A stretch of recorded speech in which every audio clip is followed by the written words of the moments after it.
As promised, another Dizzy game, and I'm going to do the Amstrad version of this, Crystal Kingdom Dizzy. So let's have a look inside the box. I should say this is a $9.99 priced game, which is different from the other Dizzy games on the Amstrad. So you get a typical Codemasters cassette, some instructions on a fold-up piece of paper, collector's cards, although actually I think I only got one in here. I'll probably put the other one in there myself. A poster and some stickers.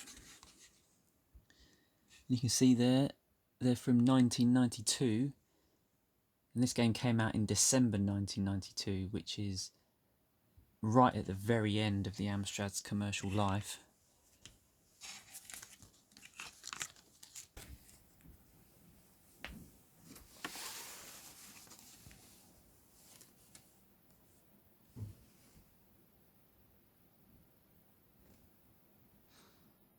Yeah, it's quite nice.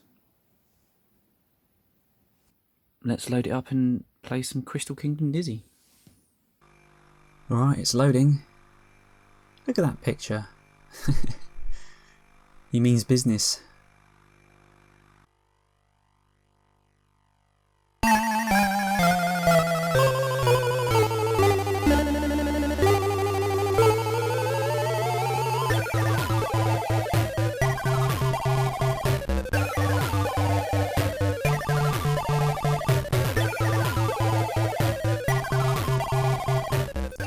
So this is the minimalistic title screen, and you've got a choice there to enter in a Game Genie code, which is actually just a password, because this game comes in 4 parts.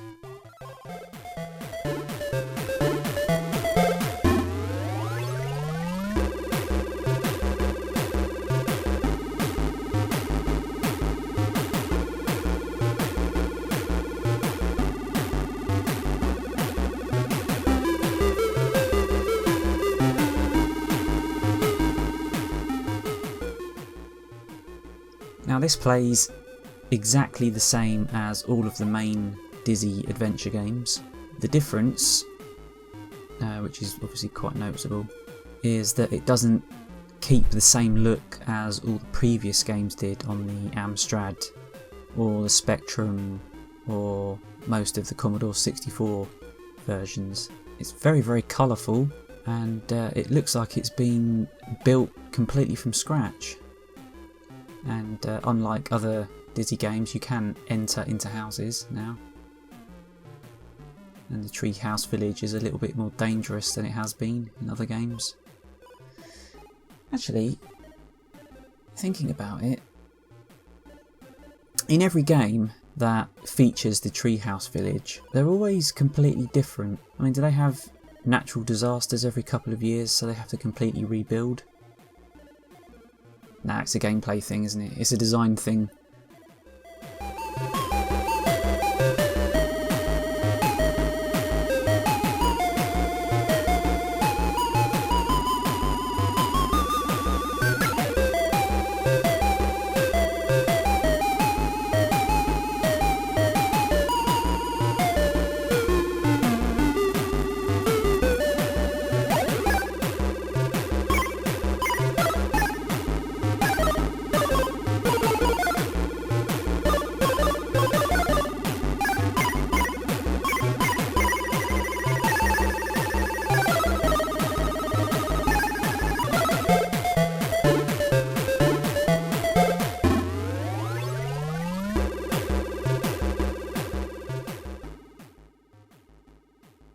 So Denzel, the cool guy, is lost some of his tools, even though there was plenty of them behind him. He was trying to fix Grand Dizzy's glasses. So yeah, the start of this is it's almost like a day in the life of Dizzy. There's nothing really much happening, but this is just part 1 of 4.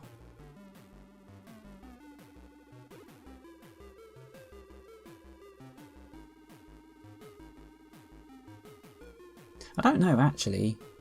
I don't know if there's a way of getting over there without hurting yourself.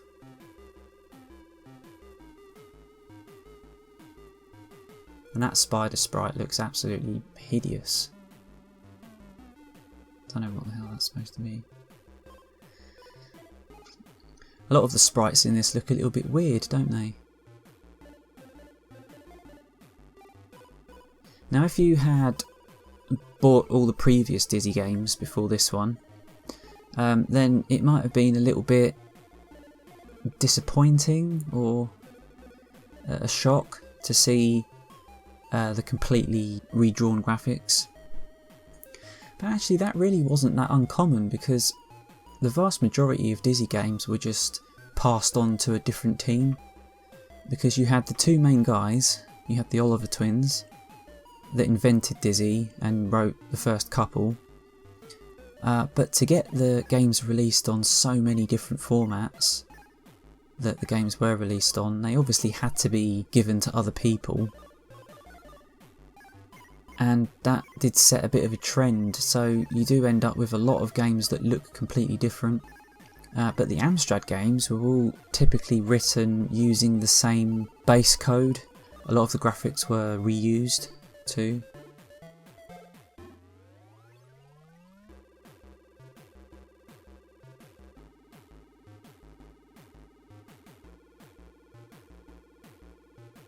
So what do I do here?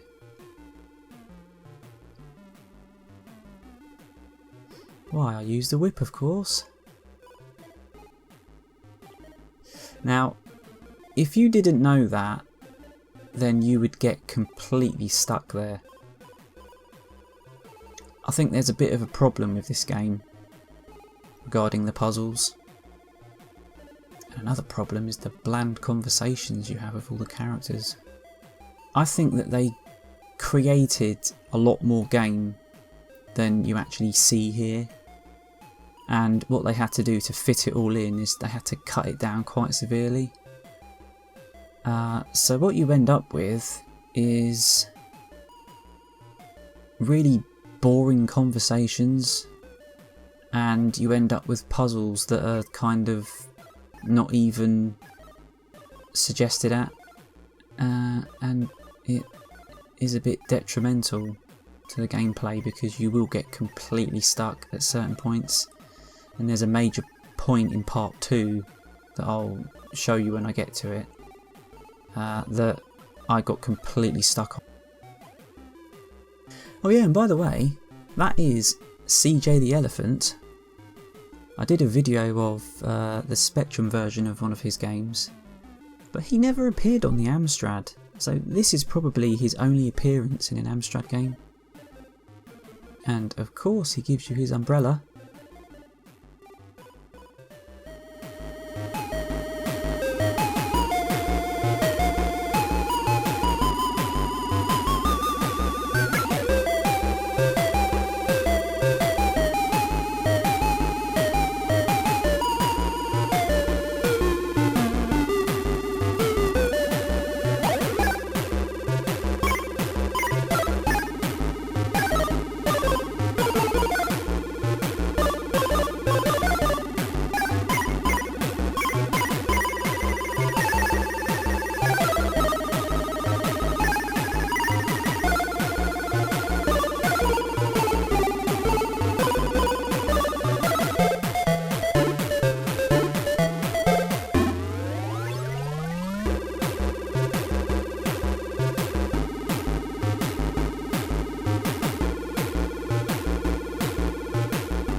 So yeah, another change between this game and the other games, the other mainline games, is that you don't lose a life straight away when you get hit.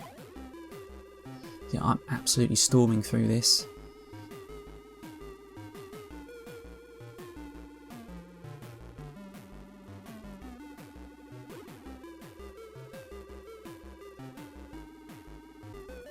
You do have to speak to Grand Dizzy to get to the end of this section, but you have to work out how to get him to tell you what's troubling him.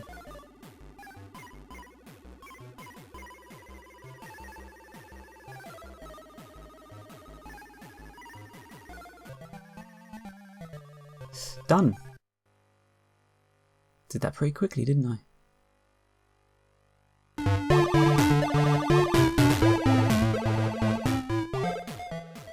So Grandizzy informs me that the treasures of Zephyr have been stolen, and as always Dizzy just says, yeah, okay, let's solve that problem. So I think that's Dozy. Nice talk, Dozy.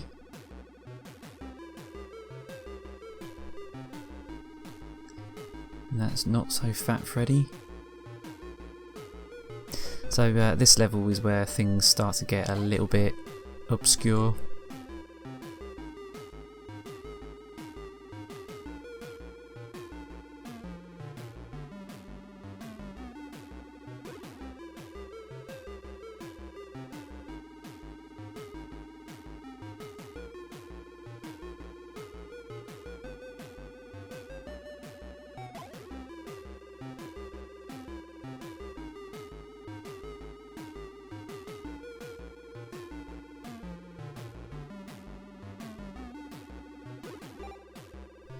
It takes place almost entirely on a pirate ship.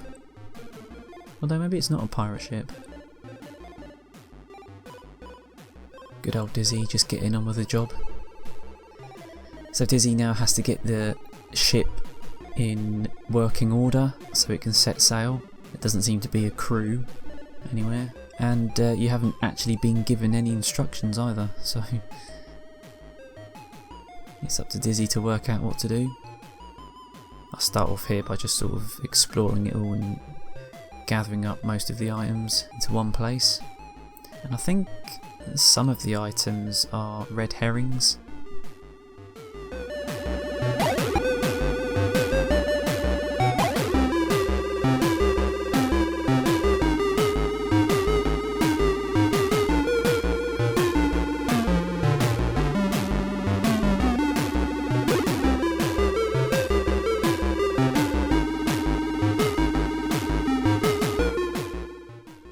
That mouse jumps over the hole. That's a nice little addition there. I think it's quite good actually that they cut this into 4 parts, because some of the older games were definitely not ones that you would finish in one go on your first day.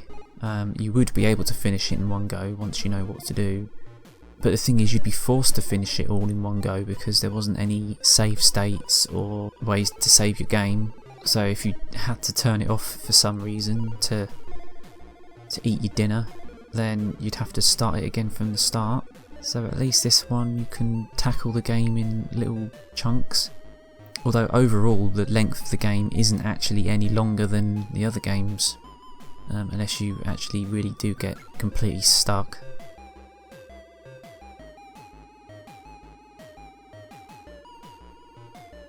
There's no real explanation as to why all of these items are not in their proper place in the first place.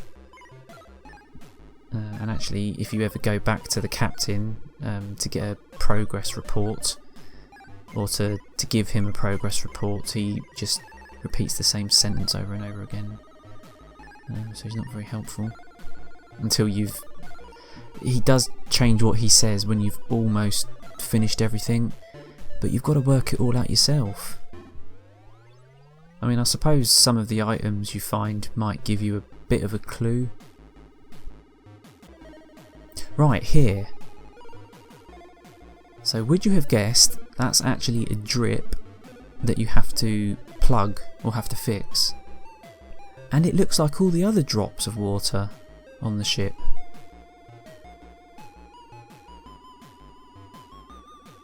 So that is actually something that got me stuck completely, and I only worked out what to do when I looked at a long play on the internet.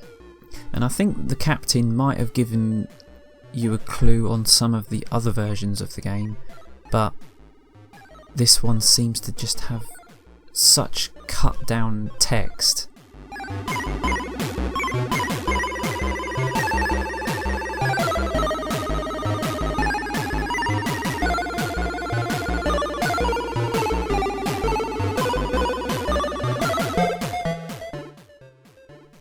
I've almost solved it.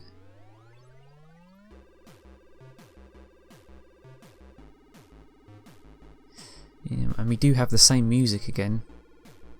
Although I must admit I do quite like this music. It's a bit of a different style to the other Dizzy games, I'd say, but still that familiar Amstrad sound chip. It drives you along quite nicely, I think. Although I must say, since I upgraded to Windows 10, I'm sure the sound in these recordings is ever so slightly distorted.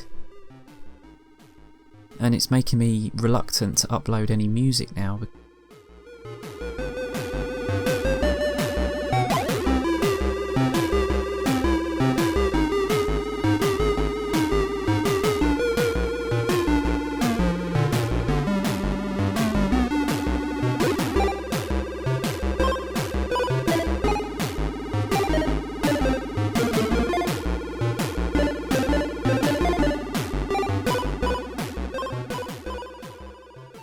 Oh, this is a problem you get sometimes with Dizzy games. You can only pick up a certain amount of items at once, and you're just going to have to walk to where you need to go, drop all the items, and go back for it.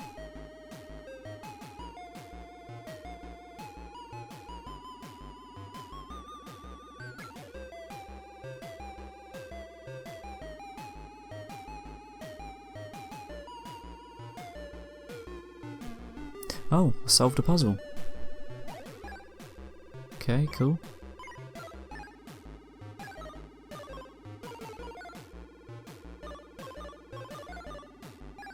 Captain's quarters. Yeah, so the captain has a bed, but I haven't seen any other beds. So it's not that the crew's away, there just isn't a crew. No wonder he needs Dizzy's help.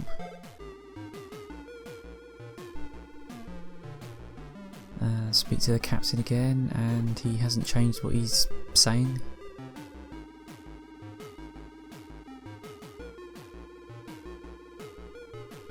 Oh, I solved another one, apparently. Right, the steering wheel's in place. So I'm definitely getting somewhere, but I don't know how many more things I need to do.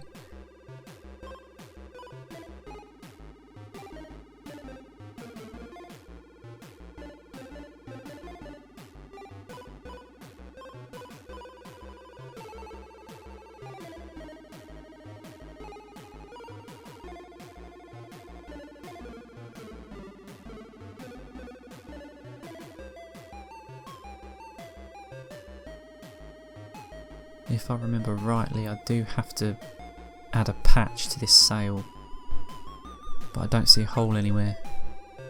Ah, I've got to cut it down, of course.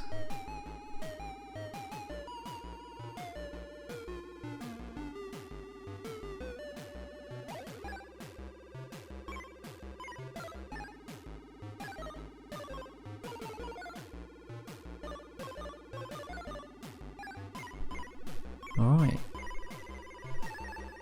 Another problem solved. So, is this ship ready to sail? Is the captain actually going to tell me? You know, I didn't like this game all that much when I first played it, because it was a bit of a disappointment, because I didn't own the game when it was first released, and I'd heard about it in a magazine. And from what it sounded like, it sounded like the Dizzy games that I'd loved as a child, but about 4 times as big. And it just sounded like this absolutely amazing thing. And, you know, you have a picture in your head of what something's like. And then when I got a PC and I discovered emulation, I tried this game out. And it was really disappointing because it looked different. It seemed to be a bit rushed, maybe a little bit lacking in charm, but to complete my collection I did buy a copy. You do feel a bit more value for something that you actually own, but that was quite a long time ago now, and I actually quite like it now. I think I'm nearly done there. I think I'm nearly done on this part. So I guess that's essentially half the game done.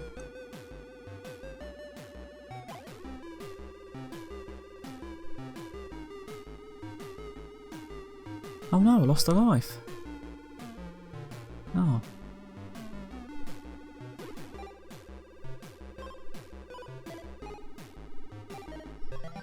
Section complete. Alright. So yeah, I did start part 3, but I've got enough footage here, I think. It's more of the same. Although there is a big underwater section here. Now I've got to say, this game does run really, really well. The team that made this, I think they were named Visual Impact. They actually did a really good job with it technically. The graphics look a bit ugly, and it doesn't exactly do anything amazing with the hardware. But they knew what they were making. They were making a 2D flip screen Dizzy game, and it plays absolutely beautifully, really.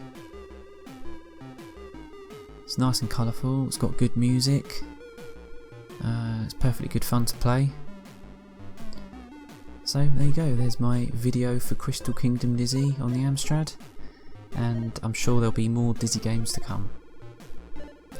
Once again, thank you for watching.